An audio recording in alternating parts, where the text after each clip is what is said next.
श्री दास गणु ने ओवी छंदों में अनुवाद तो किया, परंतु उसके सार तत्व को ग्रहण न कर सकने के कारण उन्हें अपने कार्य से संतोष न हुआ। जब कोई भी उनकी शंका का निवारण न कर सका तो उन्होंने शिरडी जाकर बाबा के दर्शन करने का निश्चय किया। शिरडी जाने का शुभ अवसर प्राप्त हुआ तो उन्होंने बाबा से भेंट की और चरण वंदना करने के पश्चात उपनिषद में आई हुई कठिनाइयां उनके समक्ष रखकर उनसे हल करने की प्रार्थना की। श्री साईं बाबा ने आशीर्वाद देकर कहा, चिंता करने की कोई आवश्यकता नहीं, उसमें कठिनाई ही क्या है।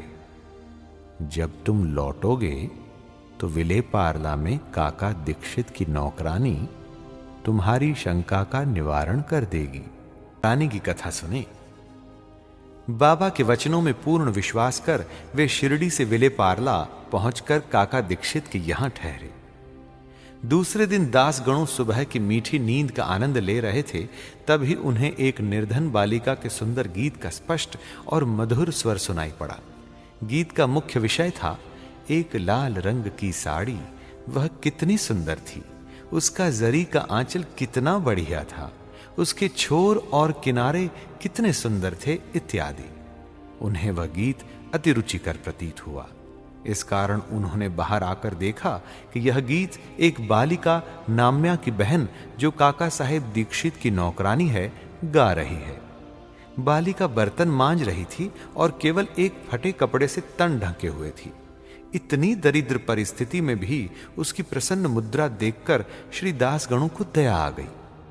और दूसरे दिन श्री दास गणु ने श्री एम.वी. प्रधान से उस निर्धन बालिका को एक उत्तम साड़ी देने की प्रार्थना की।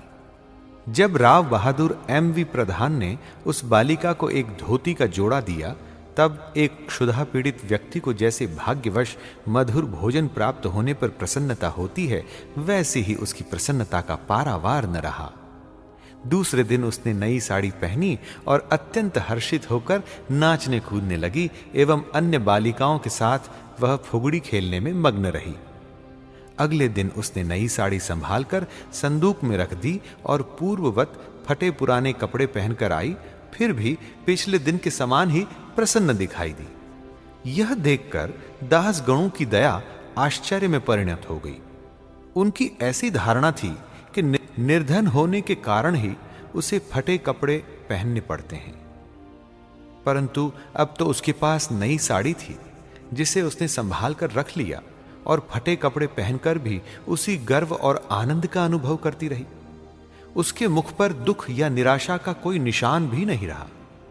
इस प्रकार उन्हें अनुभव हुआ कि दुख और सुख का अनुभव केवल मानसिक स्थिति पर निर्भर है। इस घटना पर गूढ़ विचार करने के पश्चात वे इस निष्कर्ष पर पहुंचे कि भगवान ने जो कुछ दिया है उसी में समाधान वृत्ति रखनी चाहिए और यह निश्चय पूर्वक समझना चाहिए कि वह सब चराचर में व्याप्त है और जो भी स्थिति उसकी दया से प्राप्त है वह अपने लिए अवश्य ही लाभप्रद होगी।